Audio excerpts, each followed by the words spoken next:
Terrific. Thanks, Tim. It's a pleasure to be presenting again today. Thanks for the opportunities. So I'll just share my screen, I gather, Tim? Yep. I can see that. Yep. Beautiful. Thank you. Yeah, so once again, thank you for the opportunity update on Antisense Therapeutics. Appreciate also the attendance of the audience. I look forward to the questions that may follow, Tim.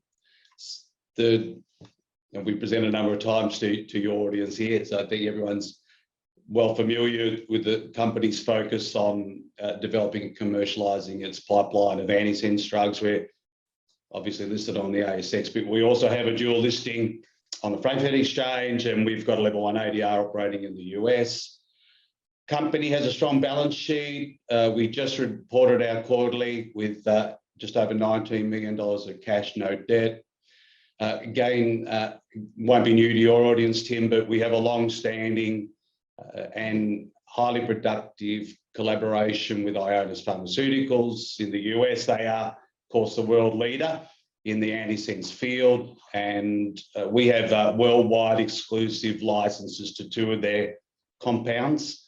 Our lead program, though, as you correctly highlighted, Tim, is for a rare disease called Duchenne muscular dystrophy. We're focused here because this is an area where there's a desperate need for better therapies, and where we think we've got a very exciting, candidate which can bring important clinical benefits to a population that have very few treatment options, particularly those that are more advanced with the disease who we're focused on. These are the boys that have become non-ambulant with their Duchenne. So we have undertaken a successful phase 2 clinical trial. I'll talk a little bit about the data we've generated there, and we're well advanced in the planning for our next study of AT1102 in the non-ambulant DMD boys. We also have a very important collaboration to study the neurological aspects of long COVID with a world-leading neurovirologist in the US. This is a world-first exploration of up to 7,000 proteins in the blood of long COVID patients who, of course, now are adversely affected by this disease. We know that there's over 100 million people globally with the disorder, so we're very excited about the potential that this initiative could bring, and I'll talk a little bit more in my presentation to that. We also have an active research program to look to expand the clinical application of AT1102 to broaden the pipeline, diversify risk, add further shareholder value. We're very excited to report positive data from a study that we undertook in a model of a rare muscle wasting disease called limb-girdle muscular dystrophy R2. This is the disease, like Duchenne's, where there are no effective therapies. In fact, in this disease, there's nothing available for the boy. So again, we think this is very fertile ground for us, and we're really excited about the prospects of advancing this program into a longer-term animal study. We're also running a collaborative study with the Murdoch Children's Research Institute, Tim, where we're looking to use our drug in combination with the dystrophin-restoring agents for the treatment of Duchenne muscular dystrophy. These are the drugs that are approved in the US for the ambulant boys who, I think last year, sold over $700 million US annually. So we think there's an opportunity here for us to be able to show the combination of our drugs working superior to the use of the dystrophin agents alone, and that data we expect to be reported this year. So lots of news flow to come, and I'll talk to that in more detail. Just on the board and management team, I think it's no understatement to say that this is a highly experienced group. The management team has collectively now over 60 years of experience working in the R&D of Antisense Therapeutics. The board has a long and distinguished track record in pharmaceutical development and commercialization, and also with long tenure on the boards of both multi-billion and small cap pharmaceutical companies. I just point out that Gary Pace has non-executive roles on 2 NASDAQ-listed companies. Gil Price, along with his prior experience at Sarepta as a non-executive director, today is the CEO of a US-listed biotechnology company called Neurobo. So we're very fortunate to be able to draw on their direct experience in managing and overseeing, governing, companies in the US, the largest pharmaceutical market in the world, and we're, looking to exploit that experience in our own plans for the US market. Just a quick snapshot of the company overview. Just point out, Tim, that Platinum Asset Management, who of course a fund manager, I think now with nearly $20 billion of fund under management, continue to be major shareholder of the company. They've had maintained that substantial holding now for a number of years, supportive of our program in Duchenne muscular dystrophy. Also very pleasing to report is in this period where there's clearly been a lot of turmoil in the biotechnology markets. We know that globally they're down over 40% since the end of last year. We've seen actually increase in the top 40 holdings. So we're very pleased to continue to see the support of our major shareholders. Just then turning to our lead program, Duchenne muscular dystrophy. Again, Tim talked to your audience about this previously. Highlight that this is a genetic muscle wasting disease of boys only. It is a rare disease, but it affects, unfortunately, a large number of boys. I think around 40,000 in the Northern Hemisphere. So it is actually known as the most common fatal genetic disease. And so there's a desperate need for a better way to be able to manage these patients. I highlighted earlier, we're focused on the boys that have lost the ability to walk and have become wheelchair bound. For them, the only therapy they have available to address the inflammation in the muscles which drives this muscle loss and wasting is the use of the drug class called corticosteroids. They were first approved 60 years ago now. So there hasn't been a significant innovation or improvement in all that time for these boys. They're not effective in the non-ambulant boys. It's slowing the upper limb function, and they cause some very significant side effects when used chronically, as they're required to in this non-ambulant population. But having said that, because they're the only game in town, the clinicians continue to use them aggressively. So there's definitely a need for a better way to address this inflammation. And we think we've got a really exciting candidate in AT1102. And what's driving that, of course, is the data that we've generated to date, to support the clinical application of this drug in the non-ambulant boys, Tim. We ran a phase 2 clinical trial at the Royal Children's Hospital in Melbourne. This drug met its primary endpoint in showing to be safe, and that's a really important consideration in this space, because a number of drugs that have been trialled in this indication have run aground because of safety issues. So, being able to say the drug is safe and well tolerated, allows us to be able to advance our program into late stage clinical development. We're able to show also, Tim, that we are having positive effects on important markers of disease progression in these non-ambulant boys. Again, that's just the drug's effect on being able to stabilize the strength and function of the upper limbs, because that's the key outcome that you're looking to preserve in the non-ambulant boys with this disease, because it has such an important effect on the quality of life of these boys, to be able to allow them to continue to be able to use their arms, shoulders, hands, to allow them to undertake this sort of basic tasks in life. So we're able to show over the course of the study that we could maintain upper limb strength and function. And we think, that positions us, to be able to advance the program with a tremendous amount of confidence into, the final stages of clinical development. That view has been supported by the key opinion leaders and the regulatory authorities that we presented, our data to. And you can see a quote that I've included there from Thomas Voigt. He's one of the world's leading experts in the treatment of Duchenne's, and he's will be the principal investigator for our next study of AT1102.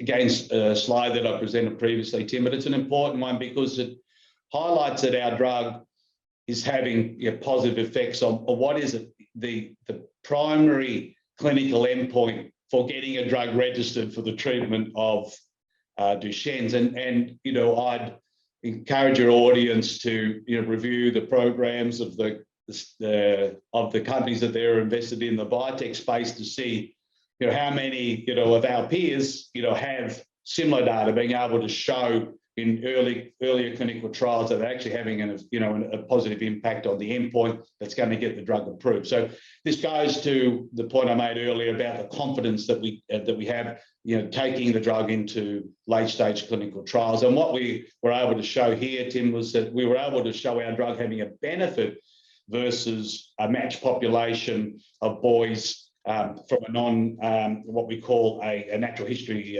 cohort of boys. So you can see here we saw a statistically significant improvement in these boys. If we could repeat that in our next study, we would have an approvable drug.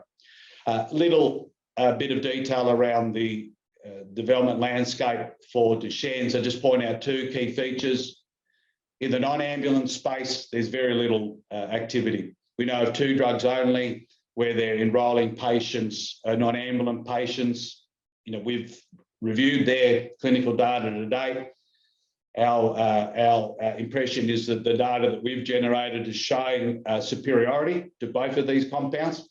The other important point to highlight, though, is that because of the novel mechanism of action of H1102, we expect our drug to be able to be used in combination with all of these drugs that are currently being contemplated for the treatment of Duchenne. So we see this benefit of being able to use the drug in combination, heading off direct competition, and putting us in a very preferential spot when we contemplate the competitive landscape for our drug.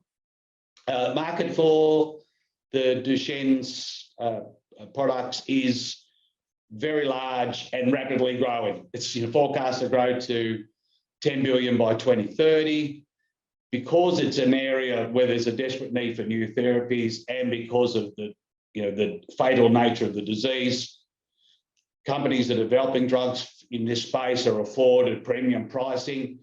The drugs that are approved in the US, those dystrophin restoration agents, where we're looking to test our drug in combination with, as I said, selling close to $1 billion Aussie annually. They've been charged at nearly $1 million annually for a year's therapy. So that's why we see in this Duchenne's opportunity multi-billion-dollar market potential for our drug.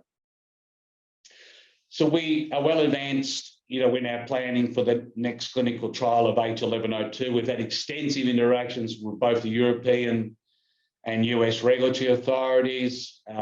I'd point out, Tim, that most recent news was to highlight that we've submitted our first clinical trial application with the German authorities, so the biggest and likely, maybe arguably, the most sophisticated regulatory authority in the European Regulatory Authority for approval of our clinical trial in Europe. So we think that's a very important milestone, for the company. We have pointed out, though, in the most recent disclosures on the program in Duchenne's that we are evaluating our plans at the present time, Tim. We're looking at how can we most effectively deploy our existing cash reserves in this particular program. So we are anticipating a program update to come out in the next few weeks. So we're well advanced in that, and so looking forward to share with our shareholders what we see as being the path forward for this drug in Duchenne's in Europe.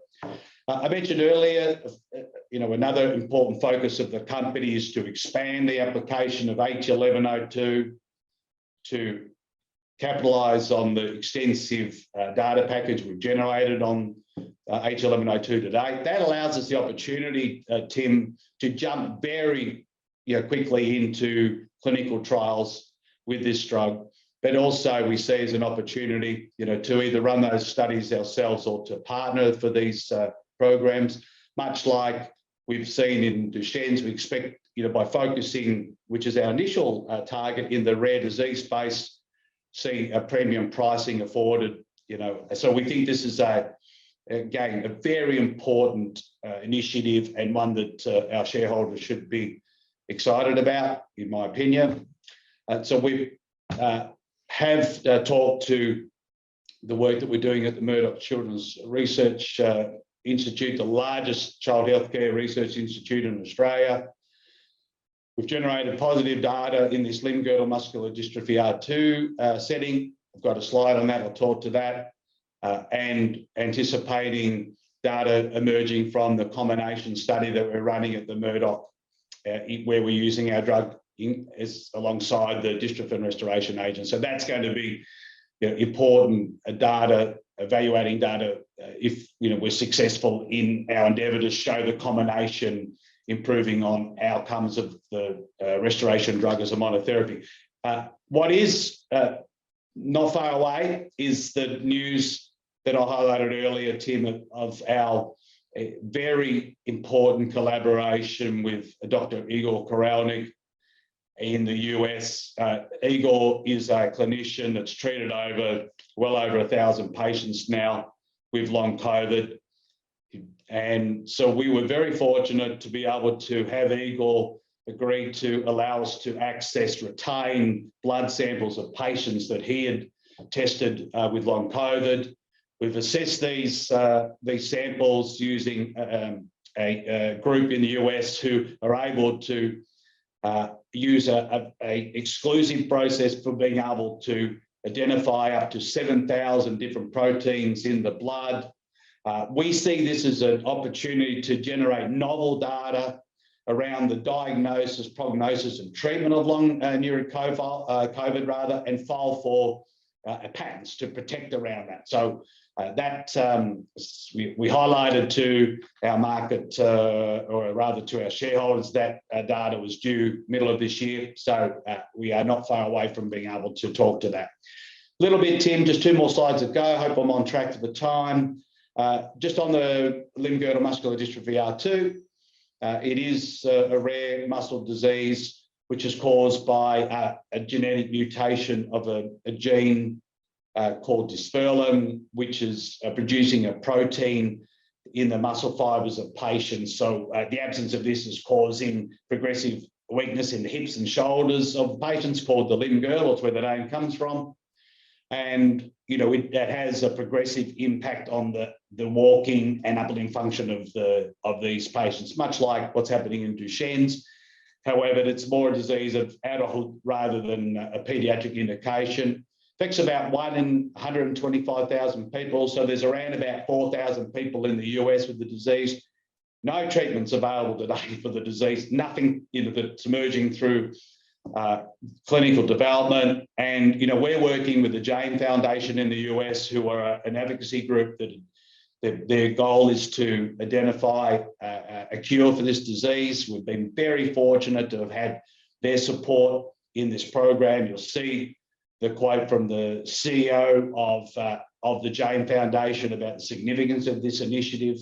We've got very encouraging results in our first animal study, and we're looking to advance the program into a longer-term efficacy study where we hope to be able to show the drug having its intended effects on the disease, including, Tim, reducing fat in the muscles of these mice, which, interestingly, we've already been able to show in that sort of benefit in the patients with Duchenne's. We were able to stabilise fat levels. So, it is a feature of limb-girdle muscular dystrophy R2 as well. So that will be, very important affirmation if we can show, as we hope to, that the drug having effect in reducing fat levels in the mice.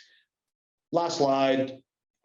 We have near-term catalysts that are, we see as very important milestones for the company, ones that we anticipate, should the data emerge as positive, having a very positive effect on the valuation of the company. We see this as a rich source of news flow. We know that's critical to the valuation of biotech companies rather, and important for shareholders. So, within the next few months, Tim, all these potential milestones could emerge. So we think we're sitting in a very exciting position as a company, and I'm looking forward to the reporting on the progress of the company over that time period. So thanks, Tim. Happy to take any questions.